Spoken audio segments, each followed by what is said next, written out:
Dear students, do you know how the satellites will find the distance between two locations, two positions? That is by distance formula. Today we are going to study how to find the distance between 2 points or distance of a line. If 2 points are given A and B, then how we can find the distance between the 2 points? By using distance formula. तो लेकिन distance formula कहाँ से आता है? बहुत सारे लोग को ये है कि डिस्टेंस फार्मूला आ जाता है, लेकिन इसका डेरिवेशन क्या है? How we can derive this distance formula? So now I am going to derive this distance formula in coordinate geometry.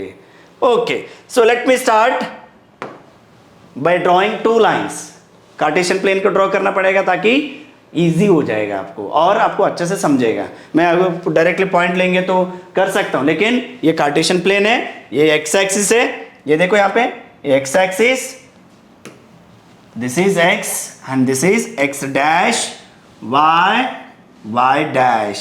Okay, अगर समझो मैंने 2 पॉइंट्स को लोकेट कर दिया. यहाँ पे पॉइंट ए यहाँ पे लिया और पॉइंट बी इधर लिया. एक लाइन है, बी पॉइंट यहाँ पे लिया.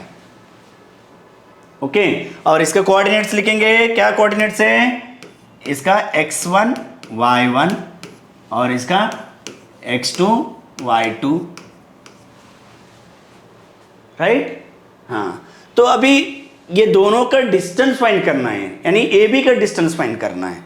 सो how we can find the distance between A and B? So that is A B. Right? हाँ, उसके लिए देखो कंस्ट्रक्शन करना पड़ेगा. What is the construction here? Very simple. Construction ये है, यहां पे ज्वाइन करो लाइन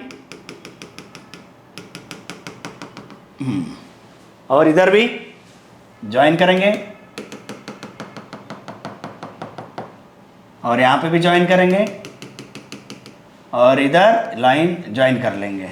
तो कौन सा ट्राइंगल मिल रहा है? देखो इधर ज्वाइन करने से क्या मिल रहा है?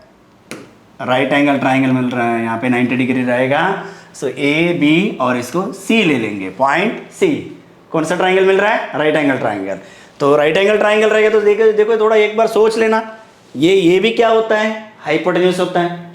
तो हाइपोटेन्यूज रहेगा तो पाइथागोरस थ्योरम अप्लाई कर सकते हैं. पाइथागोरस थ्योरम अप्लाई करने से हाइपोटेन्यूज मिल जाएगा. लेकिन हाइपोटेन्यूज फाइंड करने के लिए बाकी साइड भी होना चाहिए ना, तो बाकी साइड एक बार देख लेना.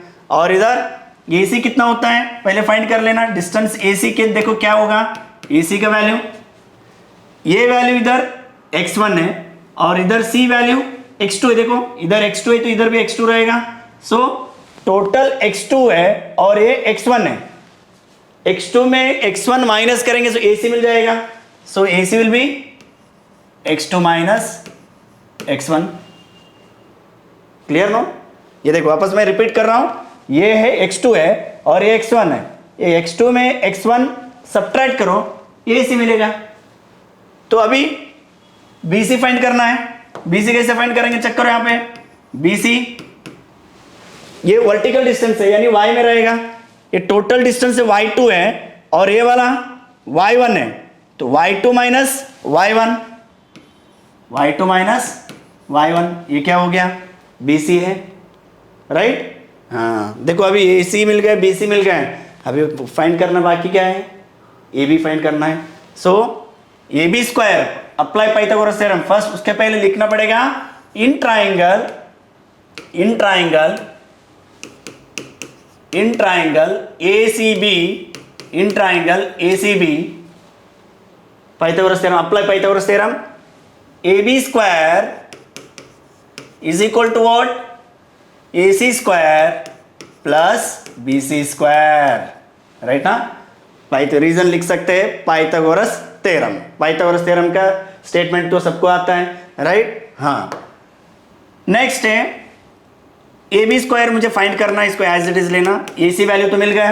क्या है? x2 minus x1 plus BC value क्या है इधर? y2 minus y1 whole square. अब देखो मुझे AB का वैल्यू चाहिए. आ गया आंसर ऑलमोस्ट. क्या आंसर है? AB is equal to square root of, actually plus और माइनस आता है, प्लस और माइनस स्क्वायर रूट ऑफ, लेकिन डिस्टेंस हमेशा प्लस रहेगा, पॉजिटिव रहेगा, इसके लिए नेगेटिव नहीं लेना है, इसके लिए एक ही वैल्यू ले रहे हैं, only plus x2 minus x1 whole square plus y2 minus y1 whole square. See this is the formula, right. सबको फॉर्मूला आता है सर, ये डेरिवेशन कहाँ से? ये डेरिवेशन इंपॉर्टेंट है, डेरिवेशन करो आप, और डेरिवेशन के हिसाब से कॉन्सेप्ट क्लियर हो जाएगा, कॉन्सेप्ट क्लियर रहेगा। अब प्रॉब्लम ये फॉर्मूला रट्टा मारने की जरूरत नहीं है, क्योंकि कॉन्सेप्ट आता है। इवन आप अगर आप भूल गए तो फॉर्मूला आपको डेरिवेशन आता है, फटाफट डिराइव कर दो, ये फार्मूला मिल जाएगा। x2 minus x1 whole square plus y2 minus y1 whole square, right. हाँ, इसको देखो होल स्क्वायर है, इसको अगर आप रिवर्स ऑर्डर में या इंटरचेंज करेंगे तो भी आंसर सेम आने वाला है। तो इसको एक और फॉर्मूला इसे लिख सकता हूं, distance formula A B is equal to, इसको ऐसे लिख सकते हैं x1 minus x2 square plus y1 minus y2 whole square.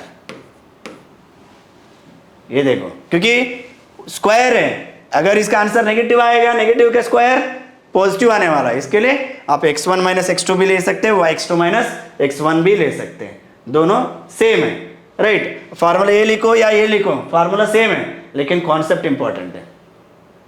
Clear? x2 minus x1 whole square plus है बीच में, plus y2 minus y1 whole square, this is the formula, distance formula. तो ये डिस्टेंस फार्मूला कहाँ पे use होता है? अभी एक्चुअली आपके सिलेबस में यूजेस क्या दिया, एप्लीकेशंस क्या दिया है? 4 applications are given. First application देखो, फर्स्ट एप्लीकेशन दिया आपको applications of distance formula users. वैसे तो बहुत सारे हैं, लेकिन आपके सिलेबस में क्या दिया है? 10th स्टैंडर्ड सिलेबस में बस 4 एप्लीकेशन दिया है। First application where this distance formula is used, first one to find the type of triangle, to find type of triangle, type of triangle, कौन सा ट्राइंगल है क्वेश्चन में दिया है, उसका कोऑर्डिनेट्स दिया रहेगा, डिस्टेंस फार्मूला से डिस्टेंस फाइंड करो। आपको पता है टाइप ऑफ ट्राइंगल में इसमें कौन सा टाइप ऑफ ट्राइंगल आ सकते हैं? Equilateral triangle, equilateral, if all 3 sides are equal then it is equilateral, then isosceles triangle,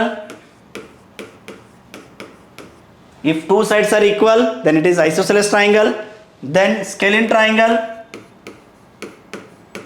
all sides are different, that means no side is equal, then scalene triangle, and one more isosceles right triangle,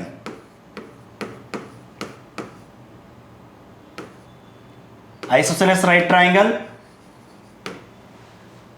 सो ये right, only right triangle भी आ सकता है। Right triangle आएगा तो क्या करना चाहिए? Only right triangle prove करना है आपको, तो ये प्रूव कर सकते हैं पाइथागोरस थ्योरम, यानी कन्वर्स ऑफ पाइथागोरस थ्योरम।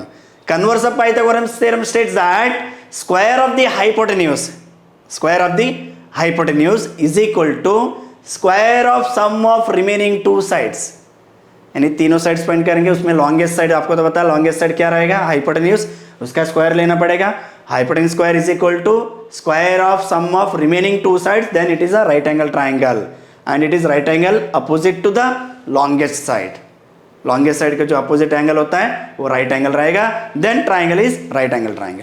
तो इस आइसोसेलेस राइट ट्राइंगल में भी क्या होता है? Isosceles right triangle 2 sides equal होना चाहिए और राइट एंगल होना चाहिए। राइट एंगल होने के लिए वापस वही converse of Pythagoras theorem prove करना पड़ेगा। सो this is what type of triangle prove करने के लिए डिस्टेंस फार्मूला यूज करते हैं, application.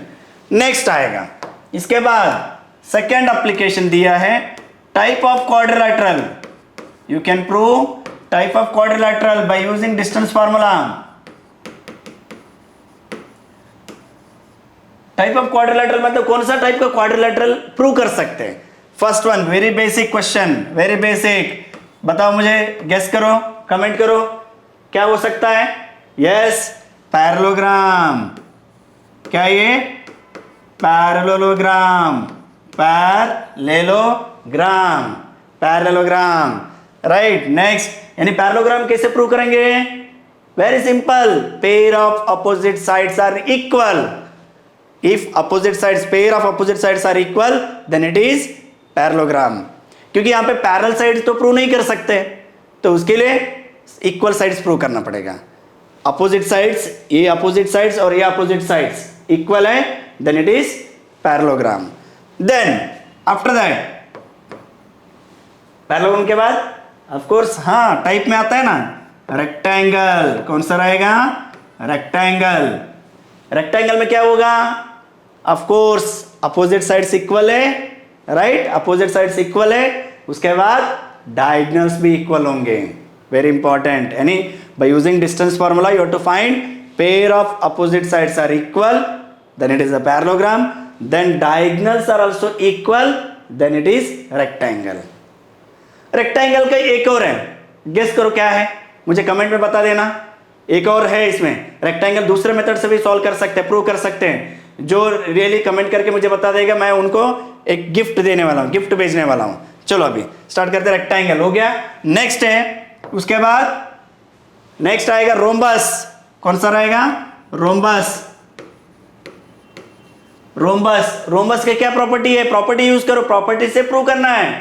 All sides are equal in rhombus, all sides are equal, मतलब स्क्वायर में भी ऑल साइड्स इक्वल होते हैं, लेकिन स्क्वायर और रोम्बस में डिफरेंस क्या है? रोम्बस में खाली साइड्स इक्वल होंगे, बट स्क्वायर में क्या होगा?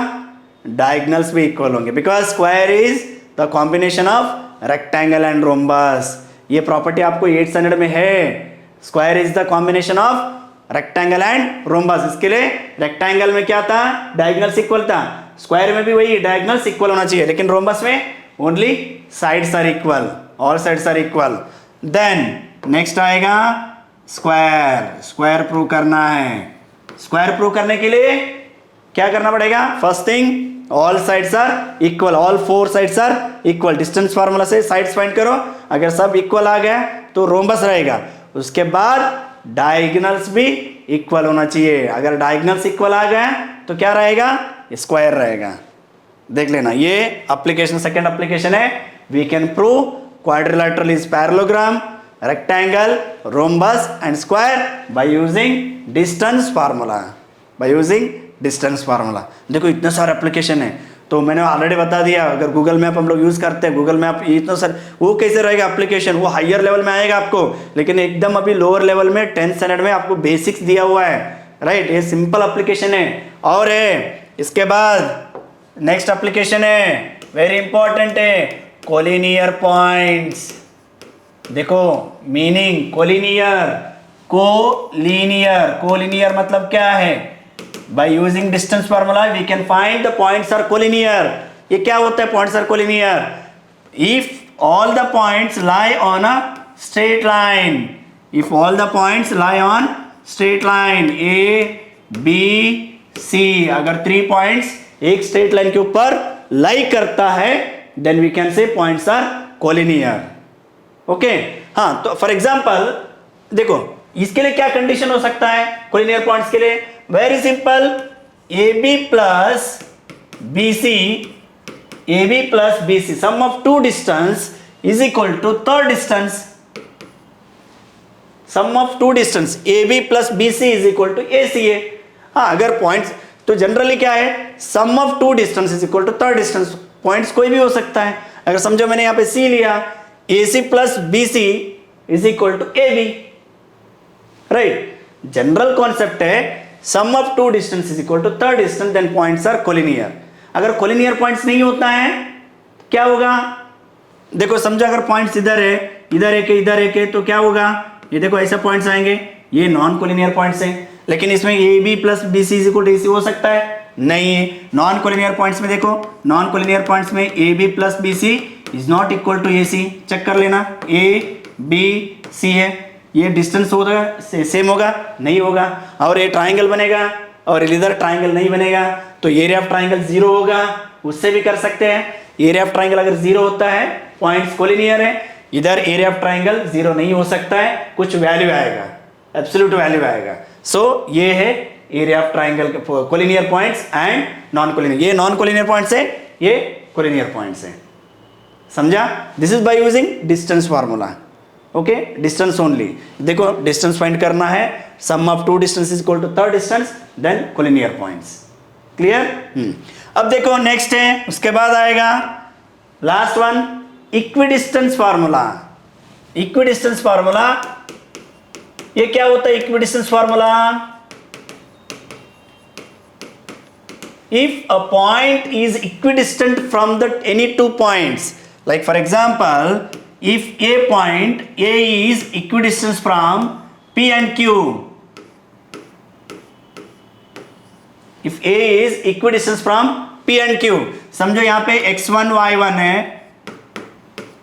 और ये x2 y2 है और ये x, y है। अगर समझो ये इक्वल डिस्टेंस में है, then we can apply the formula, equidistance formula, AP is equal to AQ. Then if you consider the square, AP square is equal to AQ square, फिर स्क्वायर लिया तो square root cancel हो जाएगा। Square root cancel हो जाएगा तो क्या होगा, देखो फॉर डिस्टेंस फॉर्मूला अप्लाई करो, यहाँ पे क्या होगा, x minus x1 whole square plus y minus y1 whole square is equal to ये वाला same x minus x2 whole square plus y minus y2 whole square. So this is the equidistance formula. This is also by using distance formula only. अब equidistance में ही distance है, this is also application. So इसके ऊपर example solve करना है, very important. ये तो अभी मैंने कॉन्सेप्ट समझा दिया, कॉन्सेप्ट क्लियर करो पहले, उसके बाद प्रैक्टिस कर लेना। मैथ्स का एक ही फंड आपको माइंड में रखना है, first basics, second concept, third practice. पहले बेसिक्स क्लियर करो, उसके बाद जो रेस्पेक्टिव चैप्टर का कॉन्सेप्ट क्लियर करो, उसके बाद प्रॉब्लम्स एग्जाम्पल्स लेना, प्रैक्टिस कर लेना। ओके, अभी प्रैक्टिस करना बाकी है। अभी ये तो मैंने कॉन्सेप्ट समझाया, कॉन्सेप्ट के ऊपर थोड़ा फोकस करना। नेक्स्ट वीडियो में थोड़ा वेट करते रहो, नेक्स्ट वीडियो में प्रैक्टिस करने वाले डायरेक्ट डिस्टेंस फार्मूला के ऊपर and application based questions, right. अगर ये वीडियो आपको अच्छा लगता है प्लीज लाइक कर दो और हमारे चैनल को सब्सक्राइब कर देना, और मेनली आप फ्रेंड्स को शेयर कर लेना, फिर उनको भी हेल्प हो जाएगा कॉन्सेप्ट क्लियर करने में, right. Till that bye bye, take care, जय हिंद।